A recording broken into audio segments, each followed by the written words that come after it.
guys, what's going on? Welcome to the show. This is Sports with Strawberry Ice. I'm your host, the Iceman, Jeff Trenopole. And as always, I'm bringing you sports from a West Side point of view right here in the great city of Cincinnati, Ohio, home of Jackpot Joey Burrow and the AFC champion Cincinnati Bengals. And don't you forget it, Browns fans and Steelers and Squealers and all those other guys. Anyway, do me a favor. If you found the show, hit that like and subscribe button. Smash that thumbs up. You guys are awesome. I'm up to 1,843 subscribers. As always, I appreciate every single one of you guys. Now, normally I tell you to give me some super chats, but I'm recording this the night before because my buddy Sean, Who Dey Baby, was able to come on tonight and not tomorrow night. He switched anyway. So no super chats today, but if you want to give me one anyway, that's cool. I'd appreciate it. Anyway, I'm coming to you live from the Ice Cave. And the Ice Cave is brought to you by T Properties. T Properties, quality housing for quality people. Check out the website at www.tpropertiesllc.com for all your rental property management needs and your rental needs. All right, guys, I'm very excited. I got one of my buddies on. Who Dey Baby? Sean Moore. He is the 2020 Fan of the Year. He's a 2003, I think, Hall of Famer. I mean, the dude is a legend when it comes to Bengal fandom. Let's get to Who Dey Baby.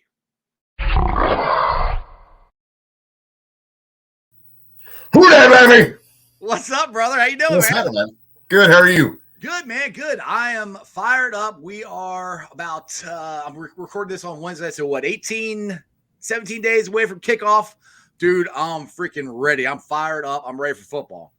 It's time, man. I've been, watching all the preseason here, watching the training camp, and then I'm like, I can't wait to jump on that first plane and get up there. Heck yeah, dude. You get up here and I got to get you a taste of that Jackpot Joey beer. Yes. You would ship it to me down here. So.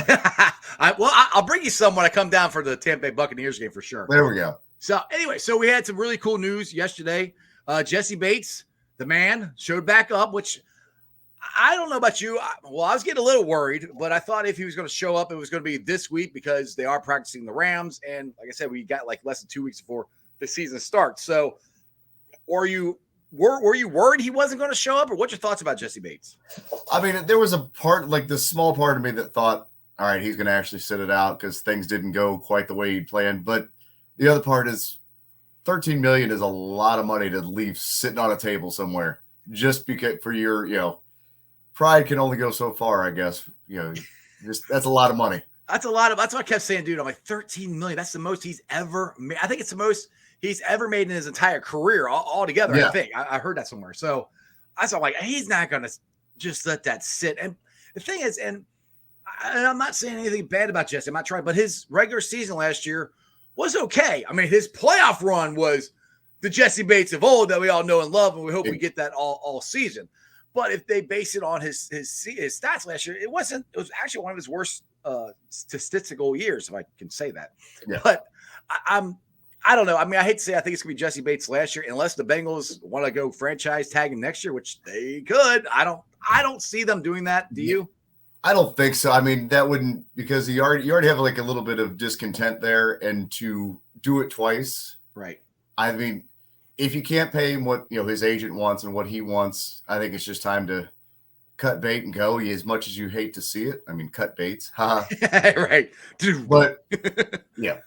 But I just think that you don't want, if he's not going to be there, let him just go, let him get his bag and just kind of let it be. That's why I think it's going to be that way. Cause I mean, if they do it again, then he's going to have to get paid top 5 money. And one of the reasons I think they're not signing him, because next year we have Jackpot, his contract's up, his contract is up. Those are 2 big ones we got to sign next year. So I can't see them going, all right, we're going to give top 5 money to Jesse Bates again, and then try to sign Joe Burrow and T. Higgins as well. Yeah. And with it, the way the safety market has exploded, that top 5, that franchise tag dollar is going up quite a bit. Exactly. So if you can get him structured in a contract, then that hit's not going to be as bad. But yeah, it's just there's a lot, we got a lot of money that has to be paid next year and the year after. And yeah. And the thing is too, like people have said this to me on my show. It's like, well, why don't we go out and get Quentin Spain? Why don't we get these backup guys for our offensive line? Which I'm kind of agreeing, but then I can't remember. I was listening to a podcast and I cannot remember who said it, but it made a lot of sense. With the Bengals moving forward next year and having to pay Joe Burrow and having to pay T. Higgins, they're most likely not going to sign a whole bunch of free agents like they did the last couple of years because they're not going to be able to. They won't have the money. So they need these young guys like Cordell Volson, Deontay Smith, Jackson Carman, these guys to at least be backups, So we need these guys to develop. And I think that's what they're really pushing because financially and future-wise of the Bengals, that's what they need to happen. Yeah. I mean, I feel like you could get a guy like Spain or that guy for this season at, on like $1 million contract, just for the 1 year. It's right. It's not going to be a multi-year deal, but no. I feel like they need something else there at that left guard. I really do. Cause I mean, Volson's look good, but something happens there, knock on wood, it doesn't. But then you got Carman in there who's not looked the best this preseason. And then we got nothing from him last week because of COVID, which you can't control that at all. But right. It's just what if I would need a little more. I want another little security blanket there. If it's not Spain, just somebody else, another veteran that's out there. Yeah. Spain is close to our hearts because he's endeared himself to the fans. He's out there. He's, that underdog mentality. He's Mr. Undrafted, that kind of thing. So I think that's why we all gravitate to him as Bengals fans because we've been underdogs our entire life. So he's our people. He's exactly. So. Yeah, exactly. I'm with you. I would not mind seeing them sign Spain. He said it'll be a 1-year contract. And who knows, maybe when the final cut down comes around, maybe they will. Because, I mean, if you guys remember last year, we traded Billy Price and we got BJ. I mean, that was, I think, one of the best trades in Bengals history. And who knows, maybe not that they're going to make a trade, but maybe they'll pick somebody up. Maybe they will pick up Q. I don't know. I mean, and I'm agreeing with you. Q is my dude. He is a Bengal. He is with us. I would love to see him on the team again. I just don't know if I just think the coach's mindset is we're okay and we need to develop these guys, and maybe that's going to bite them in the butt. I don't know. We'll have to find out. And that's the other part too about developing those guys. If you bring in a guy like Spain or another veteran, that's going to do nothing but help those guys at that position. That was what I was saying last night on the Blind Tiger show. I was like, we just need that. Wouldn't hurt, right? To have that guy there to be like, okay, here's where your set's off because you've got tackles coming in to play guard. They've Carmen's got a year there, Volson first year at that position. So if you have a guy that's played that position for years, it's not going to hurt to have that kind of just mentor role in there, right? Yeah, I agree that hopefully they'll. Like I said, I think we're in agreement. I hope they do. I just don't know if they're going to. That's just kind of where I'm at. Because I mean, they went through the offensive a whole season last year with the offensive line we had last year. Now this year, the offensive line, knock on wood, is going to be 10 times better than it was, and it's looking like it. I mean, I know everybody's worried because LC hasn't played. I mean, I know he did play a little bit today in the practice against the Rams. But it's still, I don't think he's out there every single time. I think he was rotating with Deontay Smith. The thing that kills me is I went there and, they got the practice fields. Of course, where the Bengals offense is the farthest one away from me. So I couldn't see anything. Yeah. I'm like, So I could, from what I've heard that he was rotating in and out, but either way, the offensive line is going to be better than last year's. And I think it's kind of nice. I mean, honestly, Sean, the only position we're talking about really as one we're worried about is the left guard. I mean, that's really the only other competition is the punter. And I think we're going to be fine either way. I mean, I personally, I think Drew Christian is probably going to win it, but and I hate to say it because I'm a Bearcat and I love Kevin Huber, but that's really the only two positions we got that could be different from last year. Yeah. That's a good problem to have, and to just, it's one of those things where the line is, pretty much set. Like I said, that left guard's the only thing. And I mean, we're set at receiver. We're set at running back. The defense is pretty much set. We got much better with Bates coming back. Oh, dude. And there's not a lot to overanalyze, which is great. So that's, I think that's why we're overanalyzing the left guard because we have that singular focus because there's nothing else to focus on because it's set. So, right. Exactly. We just got to make it through Saturday night, no injuries, and we're good to go for September 11th against the Pittsburgh Squealers. I cannot wait. Now, one thing I think it's kind of interesting. I think Jesse Bates holding out was kind of a blessing in disguise because Dax Hill has gotten all kinds of reps, and he's looked really good in the training camp games I've seen and in the preseason games, and he can play multiple positions. He's going to make whenever Lou decides to do that 3 safety set with Jesse Bates in there and Dax and Bell, dude, I think we're going to have the best, if not the best secondary in the league, one of the top 5 at least, don't you think? Yeah, I mean, because if you have that 3 safety set, where are you throwing it? Where are you going with it? You've got, they're all great. So as you throw it a little underneath to a tight end, and then you get your linebackers in there. You got Logan stepping up. So, I mean, I think we're good. It's just that's huge. And like I said, the reps that Dax was able to get, I mean, just the flashes he had on Sunday night. The interception. The interception was great, but the one that got me the most was that 3rd down swing pass and the close that he had to hit him before the marker. I mean, I knew he was quick, but seeing it in action and seeing I was like, okay, that's huge, because he all was there and cut him off right before the marker.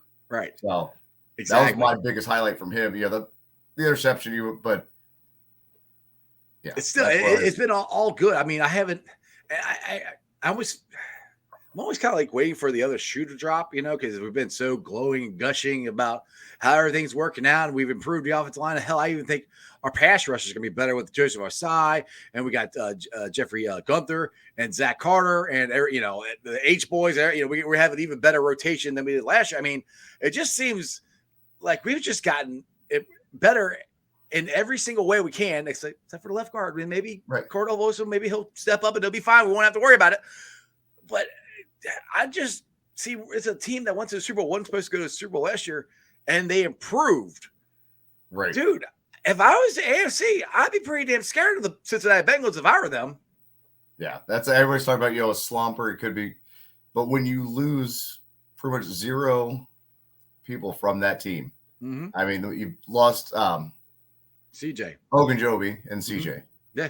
But I mean, losing CJ, I think Hurst is a completely different beast at the tight end than CJ. CJ was the cheerleader that also played played well. I'm not going to take that away from him, but no, he did. Yeah. He was a good motivator. He was a good body in that locker room. Right. Now, from what I've seen from Hurst, he's not that vocal guy that I can tell so far, but he is the player. He's got the speed. He's got the route running. He's got the blocking. That's kind of, so I think we lost him, but it was an even, if not. I think, honestly, I'm not trying to throw shade at CJ, but I do, from what I've seen, I think it's a slight upgrade. I mean, Hayden Hurst reminds me of Tyler Eifert. The way he runs routes and his pass catching rate is ridiculous. I saw him make a one-handed catch today. I've seen him do that multiple times. And I cannot wait for the first red zone when we get him in there and he can go one-on-one, against a cornerback or a linebacker, and good luck, because I think he's going to toast you. Yeah. I mean, he was a first-round pick for a reason. Exactly. I was waiting for you to put that one in there. Yeah. So, all right. So we talked about this year. Let's roll it back to last year and how last year wasn't a fluke. We all know it wasn't, even though people say it was. Now, and you have been going to Bengals fans and painting our Bengals games and painting your face for what, 15, 20 years, something like that now? This will be my 24th season. 24th. Of doing the face paint and the whole. And in those 24 seasons before last year, how many playoff wins did you see? 0. Well, lie. I mean, I was alive for the 88. Oh yeah. I mean, as far as being Who Dey Baby and going to the sea. Yes. I was alive for all the other stuff too. So we're old. We got the gray hair. So cover up the gray with the hat. Yeah, that's why I wear hats all the time, except for this. I can't help that part. But so being a lifelong Bengals fan and being there for all the playoff losses and everything that you went through as being, turning into Who Dey Baby, becoming a super fan. I know last year meant to me, and I've said it on here multiple times. What does it mean to you? Because you were in the stadium way more times than I was. What was that like for you? Because I remember talking to you at the end of the game, and we were just in awe. Yeah, so go ahead. It's hard to describe what it was. Just this, when the interception happened, when Pratt intercepted, it was like an exorcism. I mean, everything just kind of left my body. Right. Yeah. And to see it and be like, okay, that's done. Right. I don't have to hear that anymore.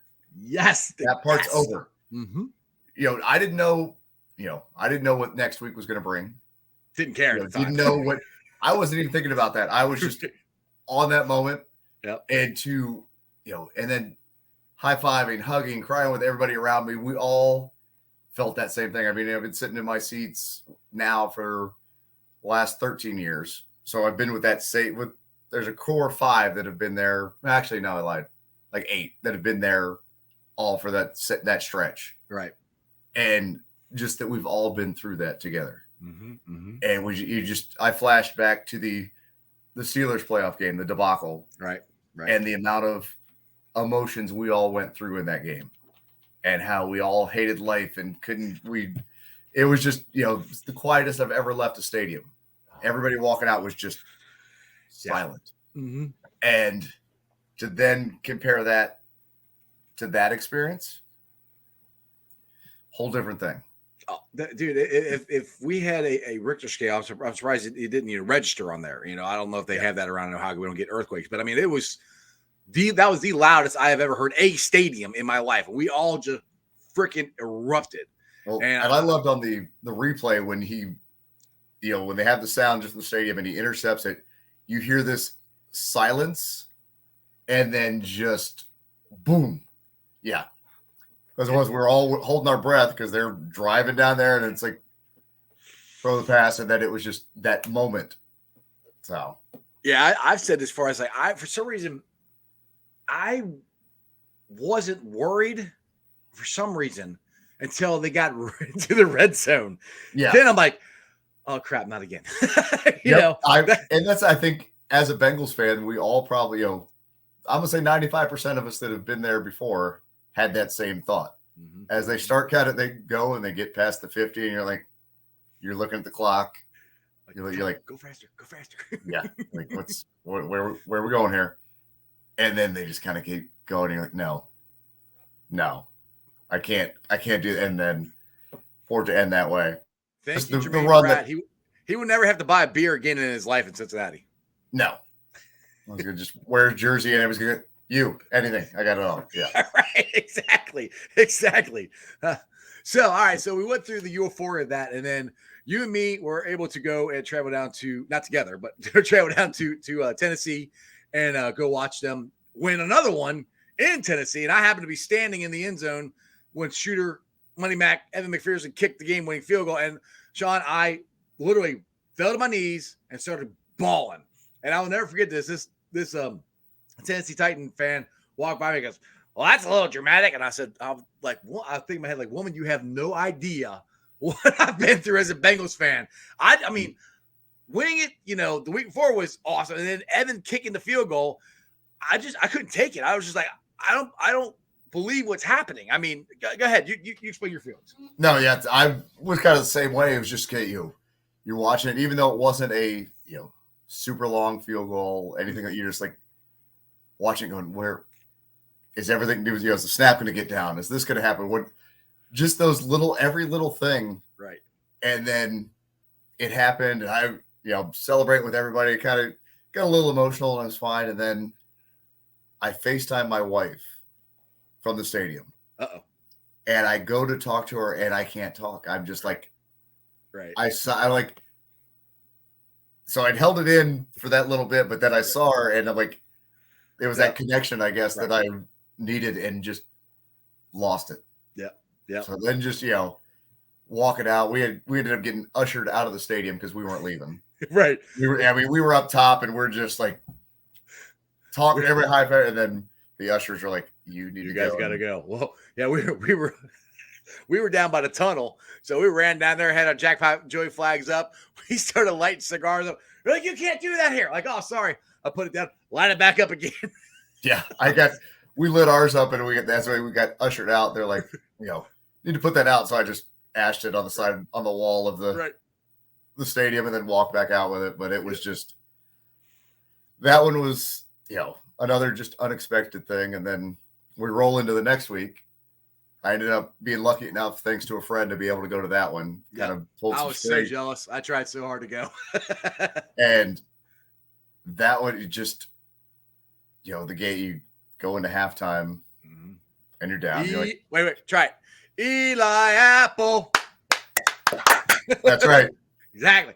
Dude, if it wasn't for him, yeah, that game's totally different going into halftime. Yeah. I mean, I don't, and the fact that they went for it to instead of kicking the field goal there, it's like everything just lined up the way it needed to. But even going into half with that lead, they had that big, I was like, all right, I'm not going to lie. I had the little doubt with, it was a good run. I was like, I don't know. Yeah. It was good. We'll say we're a year early anyway. We did good. We're good. And then come out. Second half goes the way it does. And then the interception, I had no idea what happened. Oh, no? I'm watching it. Oh, yeah, that's right. Oh, I remember you telling me this. Yeah, go ahead. Yeah, go ahead. And you see it go, and I'm like, and you see him running back the other way. I'm like, wait, he's got the ball. Like, it was kind of where it happened so quick. And even, watching the replay later after I got back to the hotel, I'm like, so that's what happened. Because it was so bam, bam. Right. Yeah, TV, that's one thing I tell people all the time is like we'll go to the game and we're in the end zone. So it's not as easy to see everything as to be honest, you can watch the game better on TV than you do at the game. You can. That's why I go home. I'll rewatch it sometimes. So yeah, that I heard a couple of you guys say that, and because you couldn't see it, you couldn't see Eli Apple stick his hand in there and tip it up in the air and Jesse Bates come up with it. I mean, it was Jesse Bates, right? Whenever was it? Yeah, Jesse Bates. Yeah. I'm getting that one in the Tennessee one confused. Well, Bates had an interception in Tennessee too. Yeah, exactly.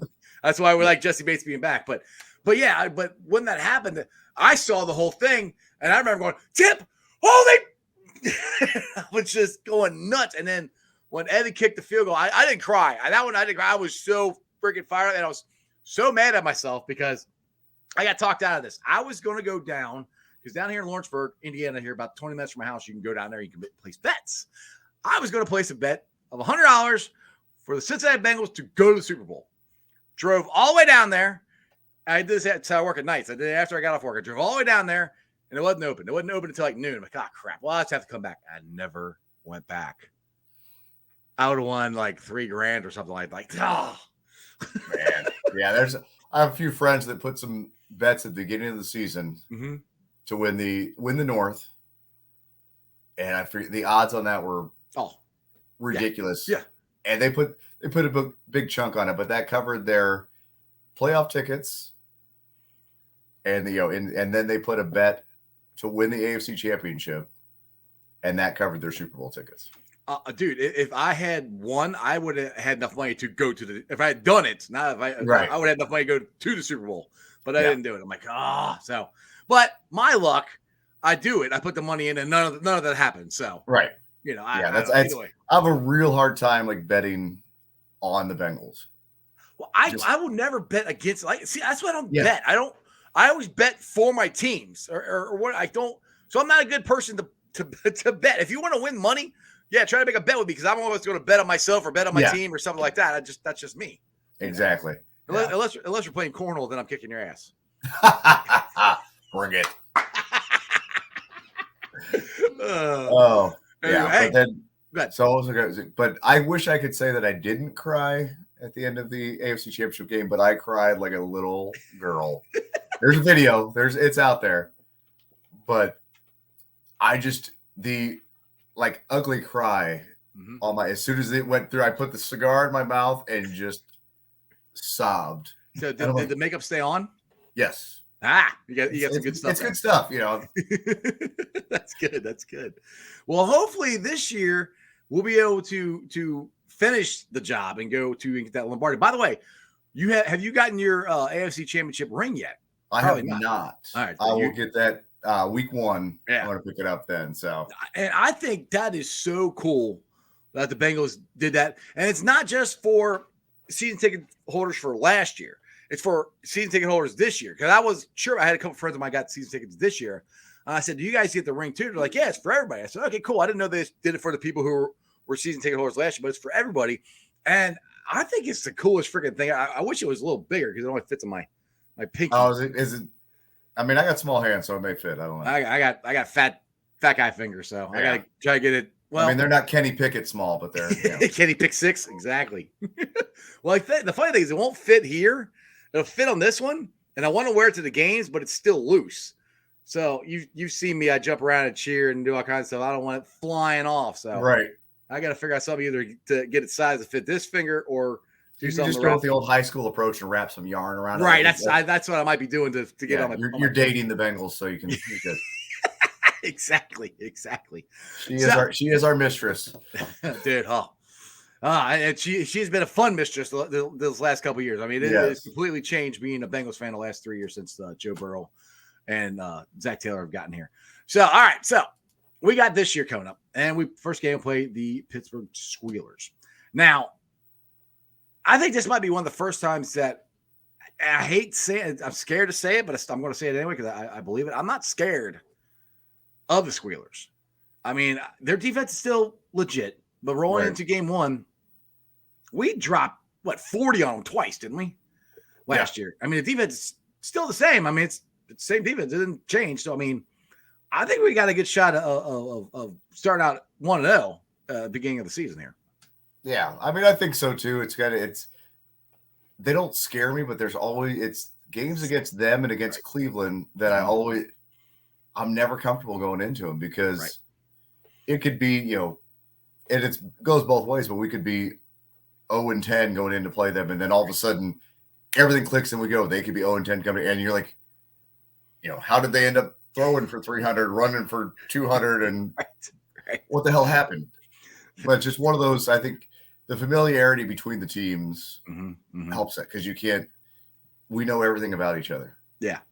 Now, the fan base I really want to beat this year because I'm tired of their mouths is the Clowns. Like, dude, they are ridiculous. I posted a tweet up with the stats that Joe Burrow has against the AFC North. And, I was being cocky. I said, yeah, we own you. He owns you guys, which he does.